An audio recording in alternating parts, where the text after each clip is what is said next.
Hi, I'm Barb Pearson, and I'm here in the greenhouses at White Flower Farm in Litchfield, Connecticut. We've got beautiful orchids here, and so many times people are afraid to take care of orchids. They think that they're fragile, but if you follow a few simple steps, you'll have luck with your orchids. Here we have a beautiful moth orchid. This is a Phalaenopsis. We have a Miltassia. There's so many different flower forms. One thing to keep in mind with orchids is the light. They like a bright indirect light, which is perfect for indoors. Many windows, if you place your orchid near a window, it will get bright indirect light. But a southern facing window, you might see burn on the leaves.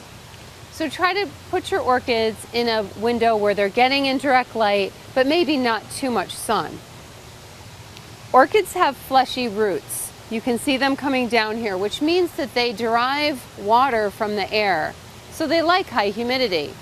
In order to have humidity for your orchids, you can either spritz them with a spray bottle of water or place them in a tray with gravel. A good rule of thumb for watering orchids is once a week in the home.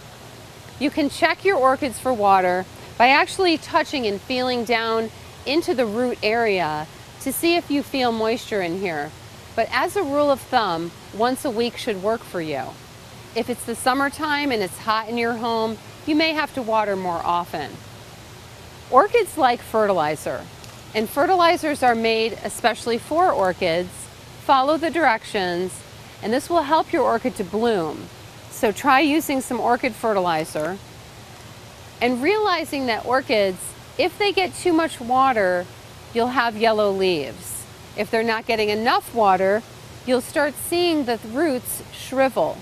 So that's one way to tell whether you're giving them too much water or not enough water.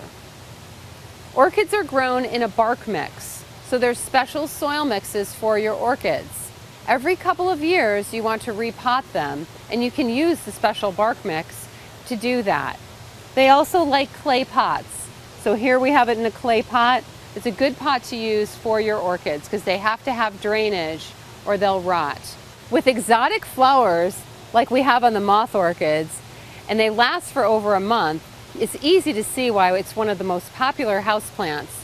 Try an orchid, you'll be glad you did. I'm Barb Pearson, here in the greenhouses at White Flower Farm in Litchfield, Connecticut.